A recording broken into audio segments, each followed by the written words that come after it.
Hi everyone, welcome to Janae's Guide. Back at you with another one. This is going to be my third video of the trilogy, where we get to understand how to study.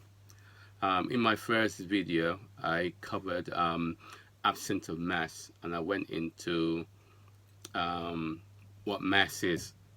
So if you're studying something and you haven't got the physical object there to see, to conceptualize, to look at, feel, smell, or whatever, that is an absence of mass. That mass of being able to gain conceptual thought process about the object is missing. So you must have the physical object there. Um, we can use pictures to give us some mass. We can use motion pictures to give us some mass. That doesn't actually give you real life mass, because by no means is a picture or motion picture a substitute for the real thing. So someone who sees motion pictures and pictures, understanding of the mass in its entirety is compared to someone who actually physically see the item is completely different. The one who physically see the item is going to have a much more understanding of the subjects that he's talking about in relation to mass. And in the second video, I covered gradient is too steep. And what I talked about in way gradient is too steep is by level, step by step, chunk by chunk. If you are at level 0 in your learning at the beginning, and you have to get to a level 5, and you're going from a level 0 to the knowledge aspects to get to a level 5, that gradient is too far apart, that level is too far apart. If you're above, and that gradient is too steep, and what will happen is a lot of things will get into your thinking, get in the way of you being able to go from where you are to where you need to be. So what we suggest is that you reduce the gradient, you go to the next level, which is incrementally far less than jumping from a level 0 to a level 5. And so what we do, reduce each level down, and that gives you a more ability to understand the steps that's got to be undertaken to get to the next level. So that's what we talked about in the way of grading too steep. If you're in year 1 and I gave you tests from year 5, the gradient's too steep for your understanding. But if I gave you year 1 and year 2, the gradient is greatly reduced, and then your understanding and your conceptualize of the topic I talked about is much more understood, and it's much more grasped, and so much more understanding is at the forefront. In this video, I'm going to cover misunderstood words. And when I say misunderstood words is a third barrier in the way of learning. The first barrier is absence of mass. The second barrier is the gradient is too steep. And the third barrier is misunderstood words. And in my next video, I'm going to cover another area which is called phenomena. These are things that occur due to all these aspects that can denote where you are in regard to what barrier you are at. So in this video, we're going to cover misunderstood words. A misunderstood word is a word that you did not fully understand. You did not understand the meaning of the word, and you did not understand the dictatorial meaning from a dictionary point of view, the definition of the word. So, in order to understand a misunderstood word, what happens when you go past a word you did not understand, you did not fully understand, or you put your own meaning in the space of that word to determine the sentence, or, whatever you're trying to read, that is a misunderstood word. Also, a misunderstood word is also a word which you jump and continue in your reading, and then you got confused. So just before you got confused, you go back to there and go one step back, and then you will identify the word which you do not clearly understand.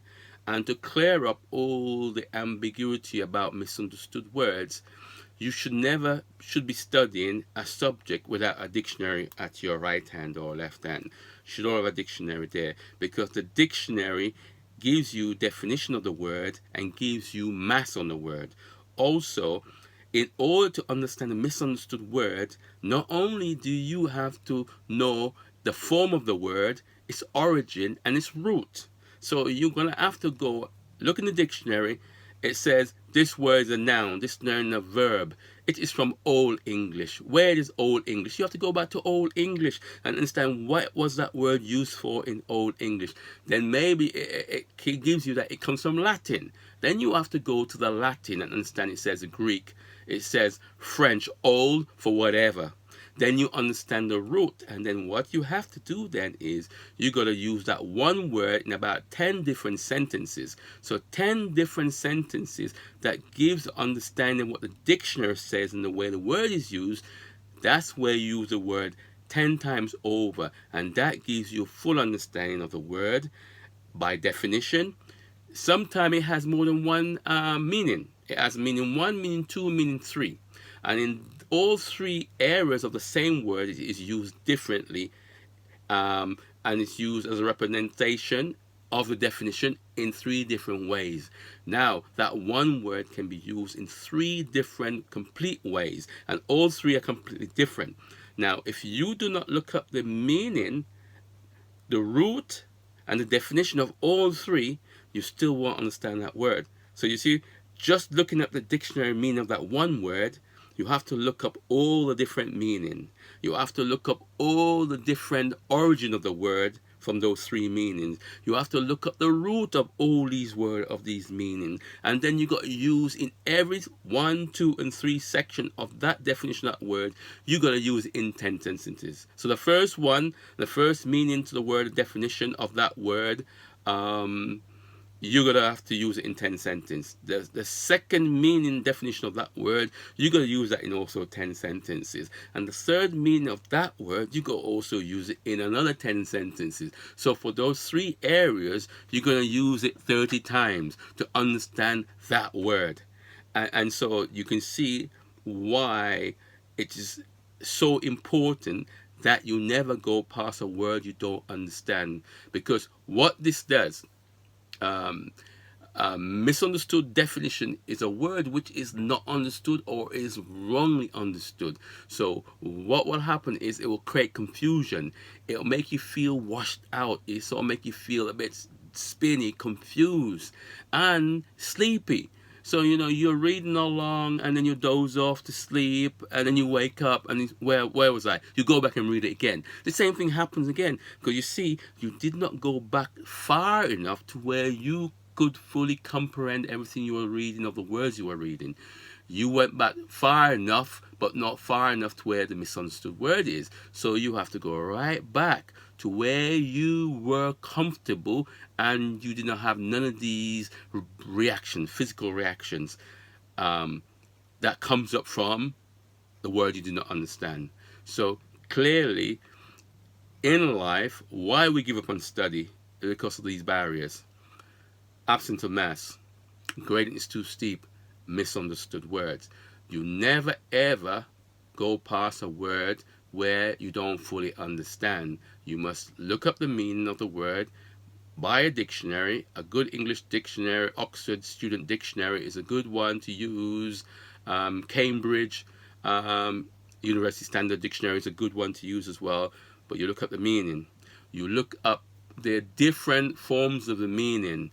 And you look up the derivation of the word, the root of where the word comes from, its origin, and that's what gives you derivation of the words. And so it got different forms and different ways used. And that is what gives you the understanding of misunderstood words. You'll know that from when you go through a word where you don't understand, it creates a sort of nervousness. It creates sort of hysteria. It creates sort of excessive physical reaction that comes out, which we call phenomenon, which I'll cover later on in another video. So clearly, we must identify all 3 of this area. absent a mass, greatness is too steep, misunderstood word. And in my next video, I'm going to cover the phenomena, and then in another video after that, I'm going to comprise all three again in a synopsis overview of where I cover everything again, not as much detail as I've done so before. So learning is very important. Learning sets up everything that goes into the future, and if you go through learning, studying, not having a structure to follow, the only thing that will happen, you confuse yourself, you confuse people around you, and you will not learn or not be able to study. That could hold you back in life. That can have a lot of physical reaction on what you do, who you interact with, going forward. So please like, share, and subscribe to my channel. This helps it to grow, and it allows me and it gives me a lot of motivation to find a lot more content which I like to share with you. And why I'm doing these videos, I just want to help people out there. I've got a wealth of knowledge to studying, and I want to reach far and wide to share this information with people. And I want to get into identify comments from people who has different questions they want to ask.